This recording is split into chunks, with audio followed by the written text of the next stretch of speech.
Hello, everyone, and welcome back to the podcast. I'm your host, Joe Two in Love. Here's your AEW Dynamite review for November 30th, 2022. Happy December, as I'm recording this in the final month of 2022. Boy, is 2022 blown by, but it's been a very good year. And alas, here for the first technically review of the month, but thank you for joining me. If you're new to podcasts and you want to see more pro wrestling reviews and find more info about my channel, see more of these types of reviews, pro wrestling, sports related, even, click the subscription there in the corner. Find more videos on the homepage and find out when I post my videos actually. But anywho, AEW Dynamite was solid on Wednesday. I saw the ratings, not a great number. I'll start off with that. You know, Dynamite, look, we know, like I said, Dynamite was solid. You know, we had the return of Hangman Page. He confronted Moxley in a great way to open the show. We had Ruby Soho. She's back. MJF, that promo, that segment, and a great main event between the Elite and Death Triangle. There were some solid parts, but look, you can tell that. Okay, one point everyone can point out. House of Black. They made their return last week. No signs of them on Dynamite this week. That's one point. Two, Miro has been off television since really All Out. And that was like 3 months ago. So, I mean, yeah, we have prime players in AEW that are not on TV. And it's part of the problem. And yeah. But nonetheless, Dynamite was solid. So, bit of news. So, next week,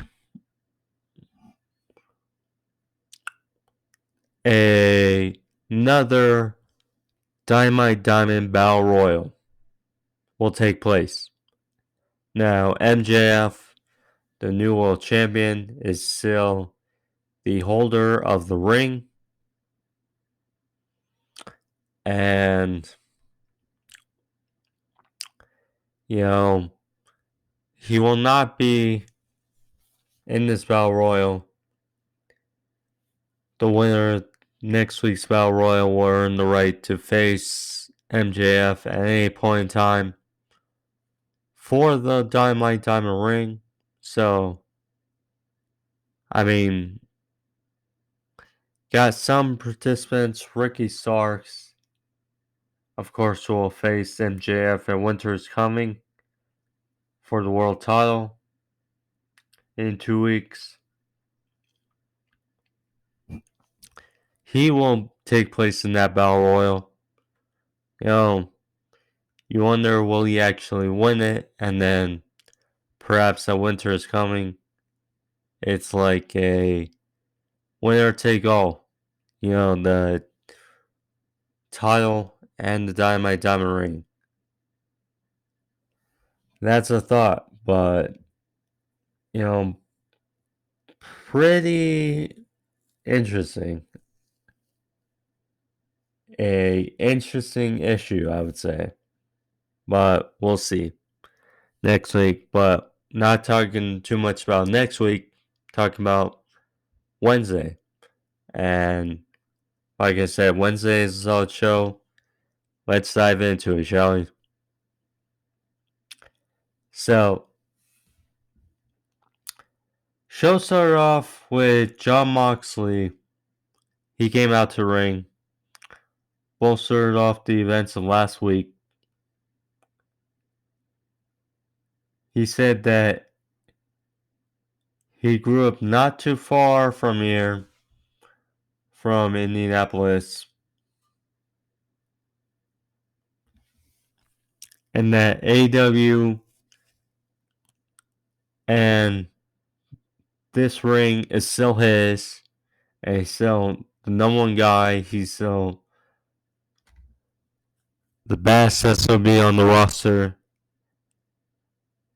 and that there's no one in the back, no one close in the arena, anyone that has a set to come down there and tell him otherwise. Then out came Hangman Adam Page. Strolled down to the ring, power walked pretty much to the ring. Hangman, we have not seen since he got knocked out during his world title match against Jon Moxley. And we have not seen him since, but glad he's back. Came down there, got Moxley's face in the ring. Short but sweet. Moxley said, "You really want to do this now after what happened last time?" Then he took a pause. And he said, "I'm sorry. Do you even remember what happened last time?" Met with a swift shot to the face by Hangman. Moxley left the ring and they started brawling near ringside. Moxley sent Page to the barricade. Officials ran down to separate them best they could. Page, well, first they were brawling near the ring, and Page was separated up the stage. And then Moxley tripped off the stage, but got back up and went after Page. And I mean, just huge brawl ensued, and I mean, unique way to set up what happened later in the show. I mean, at first I was confused, but then I realized, oh, this makes sense. But yeah, they brought to the stage and then basically cut out.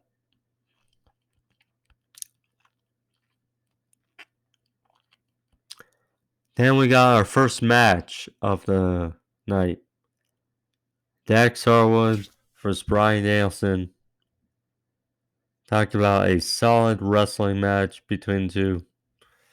I mean, FTR. You know, that's the other thing. FTR, one of the best tag teams, not only AEW in the world, and not used really swiftly on TV. But here in this case, Dax Harwood against Bryan Danielson, a fun match. So, of course, with two great wrestlers like this, and I must say, Dax has had some great matches this year, so he's really putting the work for 2022. But after a good amount of chain wrestling to start the match. Started to pick up. Bryan hit a suicide to Dax when he was on the outside. Dax then was sent over the barricade. They fought for a while in the break on the outside. Dax then got the advantage back. Hit Bryan with a pile driver in the middle of the ring. I mean, those spots gotta make you cringe if you're a fan of Bryan Danielson. But, yeah. Then they were up top. Bryan went for a top rope back suplex. Dax rolled through with a crossbody. But Bryan then rolled through for a close near fall. Dax went for a signature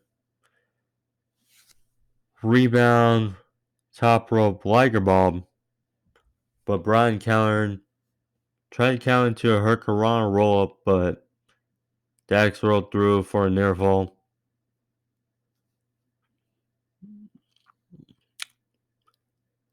Bryan then connected with a roundhouse kick on Dax for 2. Then in the end, Bryan locked on the label lock on Dax, and Dax tapped out, nowhere to go. Bryan Danielson gets his heck of a win over Dax Harwood. Good stuff. Good stuff. Ricky Starks, the number 1 contender for the AEW World title. He was backstage for Tony Schiavone.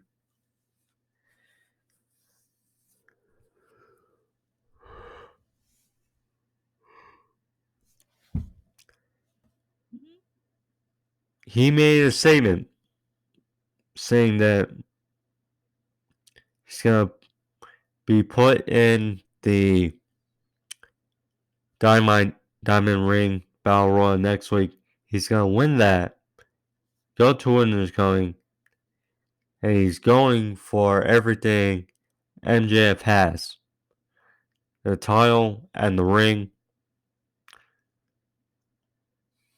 Because everything Max feels he deserves, Starks owed as well. You know, intriguing first title match for MJF. That's to be certain. It's going to be fun at Winners Coming. So we'll see. JS and the Blackpool Combat Club had a bit of a sit down backstage with Renee Paquette. So Hager was talking about his hat. He threw it at Claudio and put on a new one. Basically exchanging about the sentiment that, for those who didn't watch Rampage, again, Chris Jericho faced Claudio Castagnoli at Final Battle for the Ring of Honor World title. If Claudio doesn't win, Claudio joins the Jericho Appreciation Society. So, Claudio is irate. He said he's done with the sports entertainment stuff. He walked off. He's ready to fight. And he just left. Willow Yuta, who was staying with Claudio, basically was irate as well.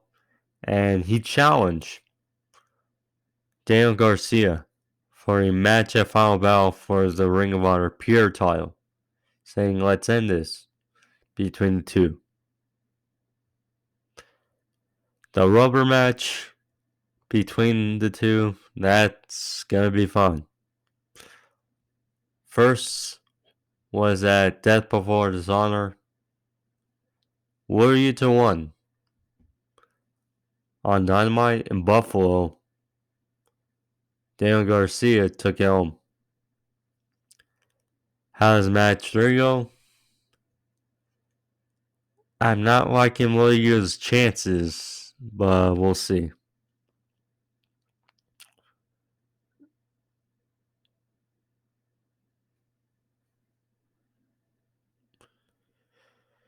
Samoa Joe versus AR Fox.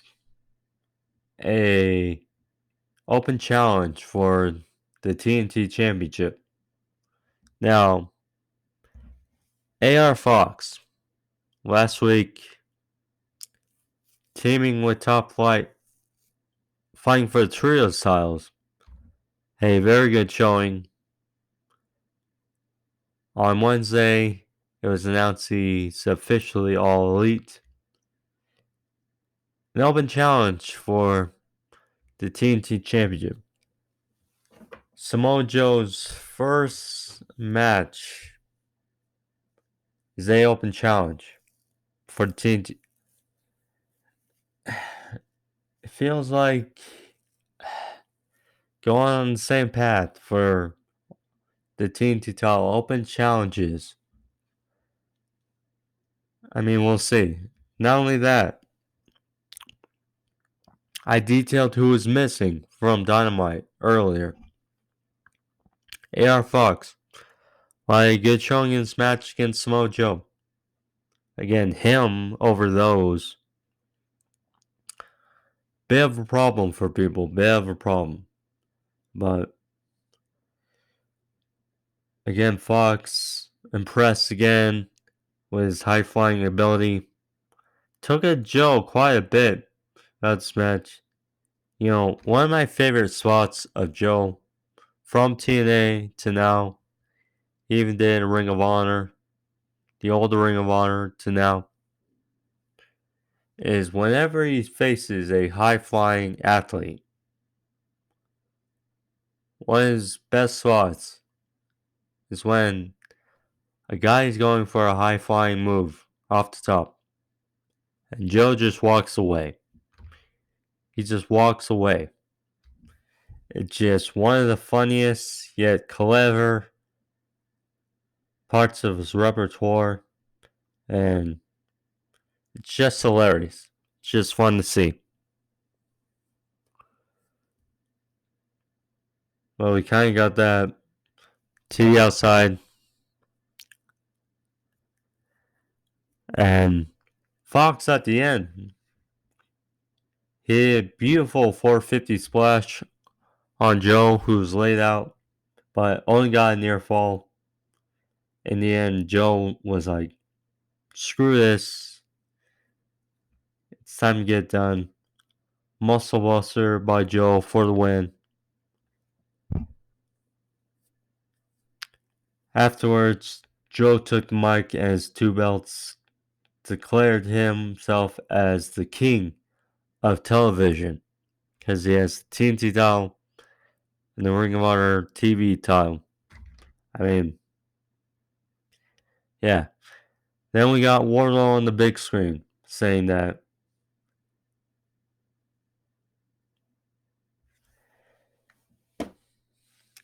well, basically, Samoa Joe is still in Wardlow's world. So, clearly, we're going to get a Wardlow for Samoa Joe match down the road. This feud is not just about to pick up, I would say. So, I guess, you know, Wardlow, I mean, his momentum was sorely dropped, fumbled.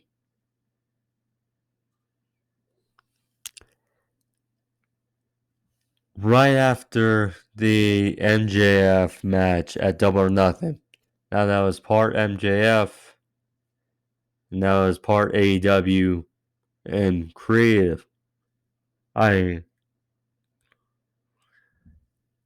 He won the TNT title from Scorpio Sky and did nothing really. I mean, it seemed like they were gonna build potentially, but I mean, he had some quality matches. You know, first Brian Cage, first Orange Chassis, first Jay Lethal, but the reality was, you know, he was off, then he was on. You know, and I mean, what they really, because MJF is gonna have a long title reign. He's not gonna till at least 2024. MJF, unless he gets injured, is gonna be, or something happens. Until 2024 at least, MJF is not gonna drop the AEW World Title.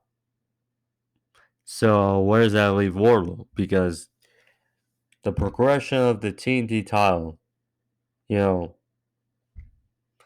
that's the other thing. You know,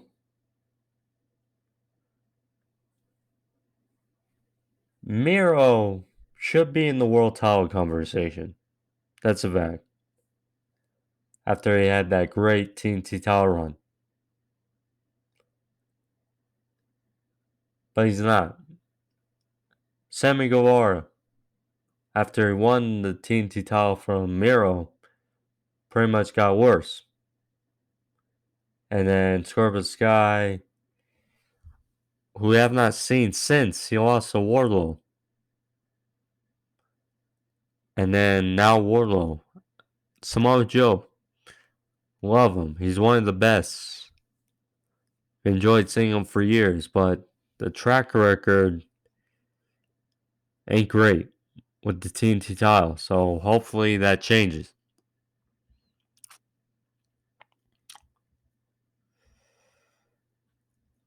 And then so backstage, we got a continuation of the brawl between Hangman Page and John Moxley, including officials, holding him back, and them both being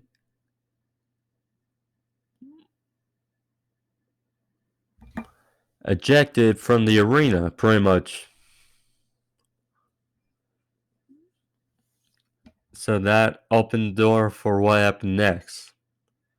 William Regal tried out to ring with a stand and a big black cloth, which pretty much tell what was going to happen. He introduced the new AEW World Champion, MJF. MJF came out in a suit which was covered in stripes of better than you all around. Wearing the AEW title. You know, finally happened. So MJF cut down the business. He talked about how their partnership started, you know, where he was sent a email from William Regal after the firm attacked them or attacked him.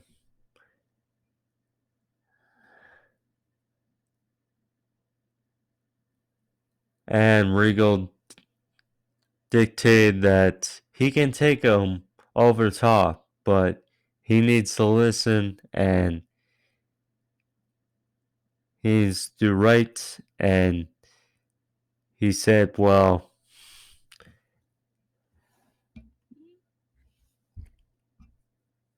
basically he lied and to Moxley and the fans dictating how, yes, he didn't win with the Dynamite Diamond Ring. He won with the brass. Well, he said in the email, Regal did, that he has to grab for the brass one. Hence, brass knuckles, in which MJF knocked out Moxley and secured the AEW title at Full Gear.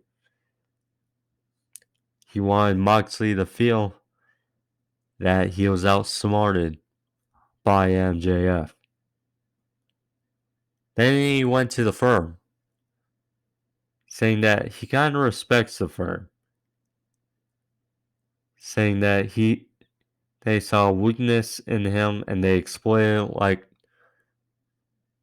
and jumped on it like a shark in a bloody water. And he says that he could go for revenge. Well, why do it? Since they got nothing that he could strive for. Now, it's crazy because the firm, when they were built, it seemed like they were trying to get notoriety with this stable, working for MJF. And I mean, you have Morrissey, the Gun Club, Ethan Page, Lee Moriarty. I mean, of course, Lee Moriarty is the least of the five, but nonetheless, I mean, Stokely Hathaway, he even said, Morrissey does what he wants. Moriarty's going to strive for the Ring of Honor Pure title or TV title, whichever. Maybe if Yuta wins over Garcia, maybe Moriarty can go after that title. Maybe. Talked about the Gun Club. Talked about Ethan Page, who's been being a thorn in Ricky Stark's side, going after the world title. He said the All Atlantic title, but yeah, it's crazy how they down on the firm, really. And then he went to the huge thing in the ring. Well, he said right after he won the title that there's going to be changes around here. He started with the belt, saying that it reminds them of the previous owners that held it, and they're not on his level. So he said the current version of the title is like everyone in Indiana, trash. So he threw the belt outside the ring, and then he and Regal unveiled the new Triple B, the big Burberry belt, the AEW World title in Burberry. So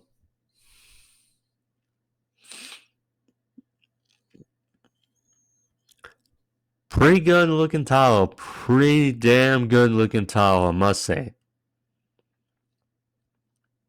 And that's good for MJF.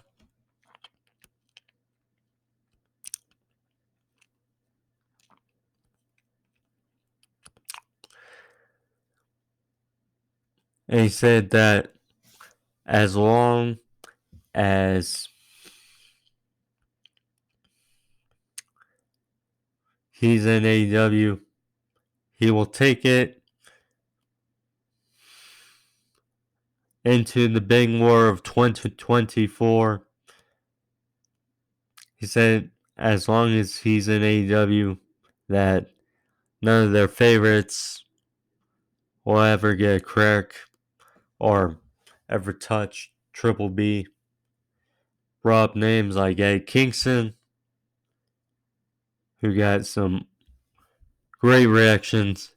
And he said he'll never be world champion. I wonder, because three names he mentioned, those three possible challengers, well, we know one of them is, but the other two I seem likely challengers for MJF. Ricky Starks saying that he's a fake star, and Bryan Danielson saying that quote unquote he's just he's a fake wrestler.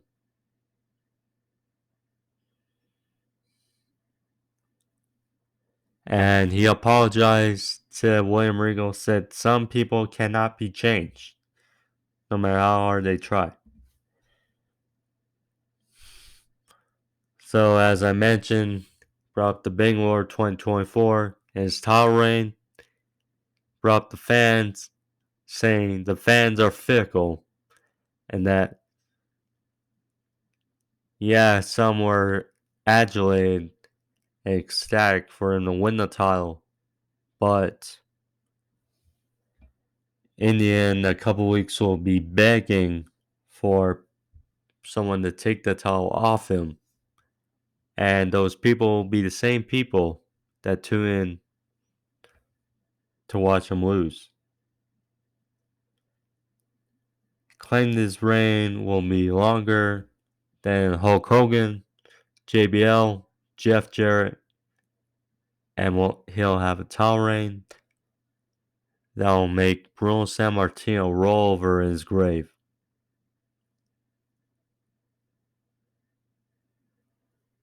So he took out the brass knuckles, and you had a feeling. So he praised William Regal. He said to everyone, give him his props because of what he's done in this business. Said without him, he couldn't have won the title. So then he walked over, slithering to the back of behind Regal.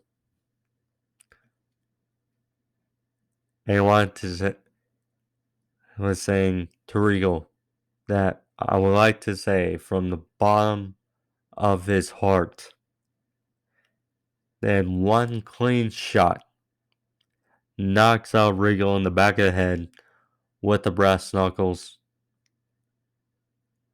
And Regal's laid out in the middle of the ring.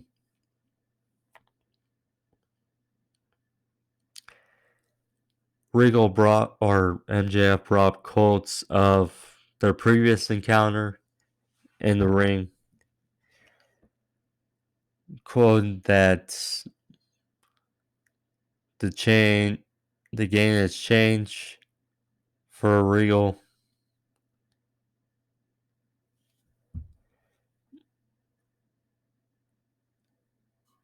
And he said that Regal should know since he made a deal with the devil.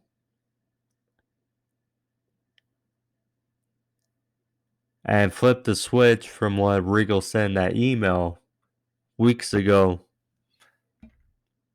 in their encounter. That Regal has a lot to prove. And that his name is Maxwell Jacob Freeman. And that he only does business with the best of the best of competition. And that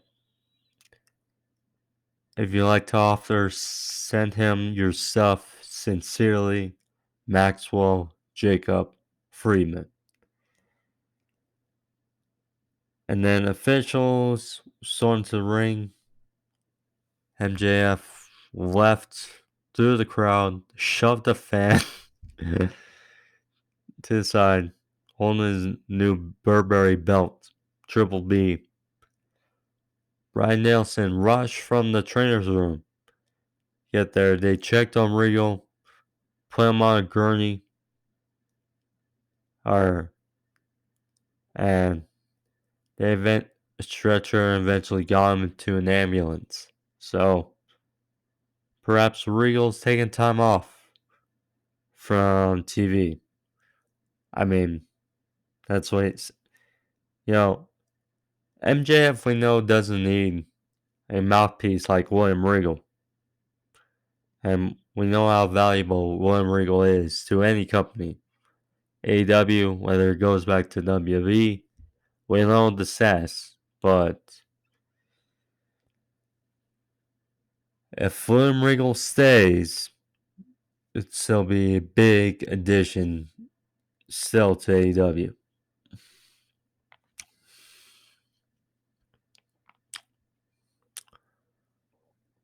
Ricky Starks versus Ari Davari. This was as quick as a sneeze. So Starks was out there and Stokely out the way and Ethan Page were also out there. Claiming that Page will also be in the Battle Royal. Saying that, well, Starks cost him the number one contendership, so Page will screw him over for the Dynamite Diamond Ring. Matt Hardy was also out there saying, Page said that Hardy will help him win. So eventually, spear by Starks, Rochambeau for the win. Ricky Starks has momentum before the Dynamite Ring Battle Royal next week. Jamie Hayter, Britt Baker, and Rebel, they were backstage. Pretty disgusted that Renee will meet with Soraya on Friday for Rampage. So they pretty much told Tony to have a sit down with Jamie Hayter next week on Dynamite with the AEW World Champion or Women's Champion. So there you have it. And again, Britt Baker doing most of the talking in this promo, which I can kind of get because that feud they're starting to play up. Anna Jay versus Willow Nightengale. This was a decent match here. Willow Nightengale, she's good. Anna Jay sells work too. Obviously, these women, Carmel and Sky Blue, have been in a bit of feud lately. Again, I haven't watched Dark in a good while, but they documented this little rivalry they have. In the end, it was a quality match. Spinebuster by Willow for 2. Jay hit a very good gory bomb.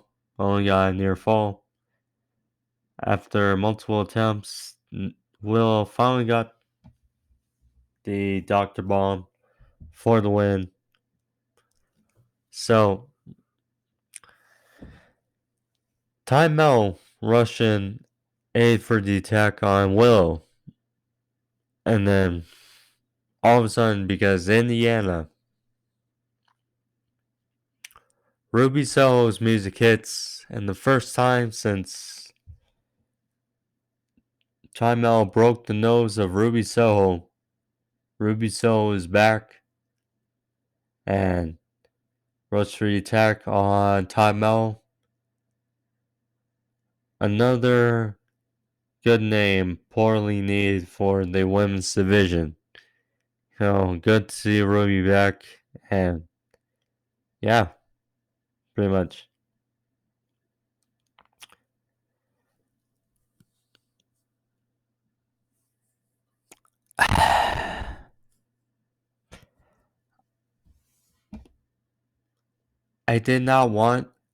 I purposely did not go over the Jade and Bow Wow segment last week and this week.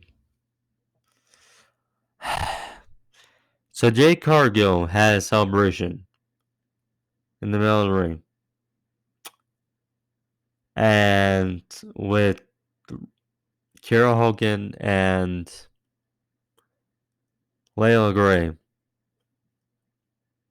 and Bow Wow appear on the big screen, said that she'll see Jade again and she'll bring someone, or he'll have someone.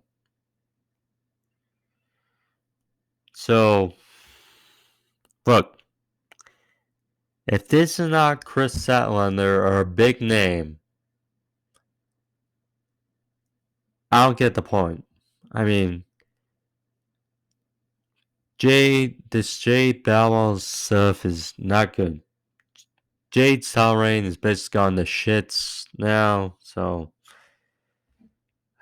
we'll see. What was not the shits, what was very good, was the main event. The Elite versus Death Triangle. I have not heard Carry On Wayward Son so much in a long time, but it's good that the Elite have it as their theme. It's fun.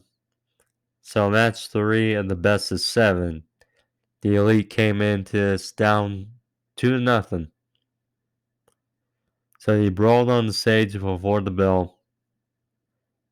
And then it was just melee. And then they got towards ringside. They all got to the ring, rung the bell. They all went for power bombs on the apron, but Penta got the advantage. Got out of it. He had big tope on the outside.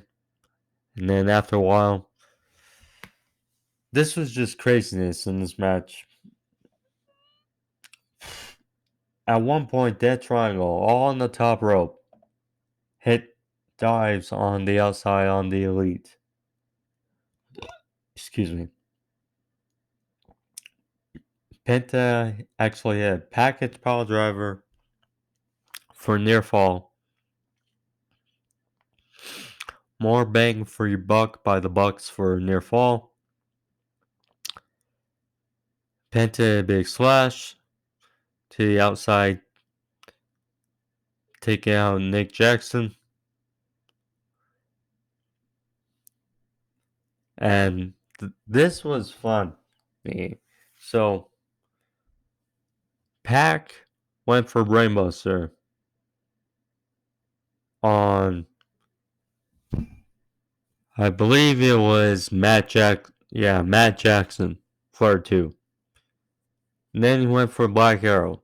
So Phoenix was holding back Kenny in the middle rope. And then Matt Jackson got the knees up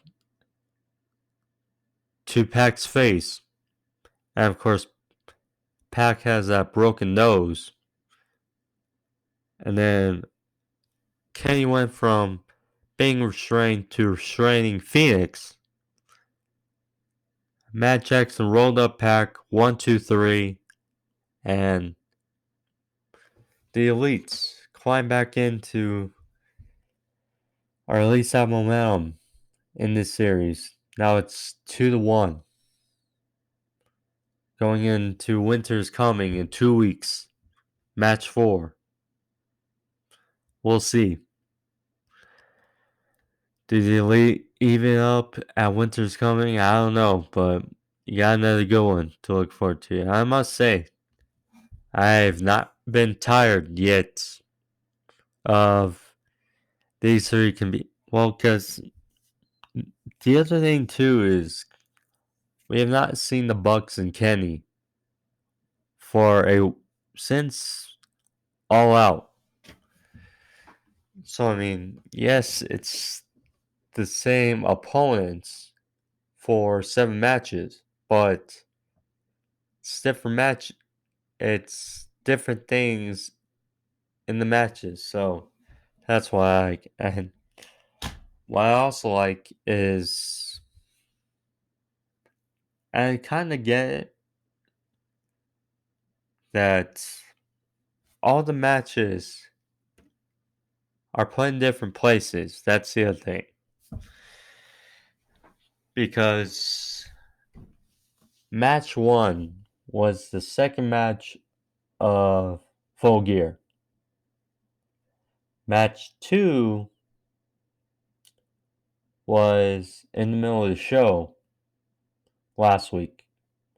Match 3 was the main event. And have to believe that at Winter's Coming, it will not be the main event. If I have to guess, it's probably going to open the show. If I have to guess, with MJF and Ricky Starks as the main event. But, it's little things to make the matches not tiresome, yet seem different. So, that's why I like little things. And, look, the Elite does not need to be in the Trios titles tournament. But at the same time, MJF is going to need credible opponents for his title reign in due time. And when you think about it, okay, the Trios titles is going to take Kenny Omega out of singles competition for a while. So there's that. Hangman Page, I would think, is going to be Moxley down the road to make him seem credible again so he can challenge MJF. I mean, in hindsight, these little things make sense. So that's why. And then the Bucks can go to the tag division shortly after. I mean, little things are starting to make sense. So I get that. But anywho, that was the end of Dynamite. A solid edition, like I mentioned. Ending right. With a solid match in the main event. 2 quality returns. Again, people miss him from the show, but hopefully we see more House of Black, and hopefully, I don't know about Miro, but we'll see. But anywho's, if you like this video, leave a like, click the thumbs up down in the corner. Help out the video, help out the channel, help out the podcast, all three. But anyways, thank you for joining me on this another edition of AEW Dynamite review. Like, subscribe. Thank you guys. See y'all next week. I'm AJ Twin Love. Getting out of here. Peace.